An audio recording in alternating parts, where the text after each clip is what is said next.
يكفيك شر الحاسدين، قالوا إن عيوني خلقه مثل رمي الزناد.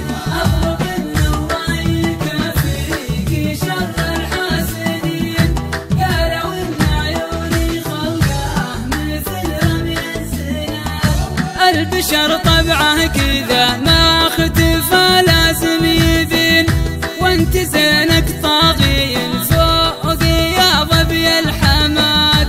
اشهد ان الله عطاك الحلا والله يعين، من نظر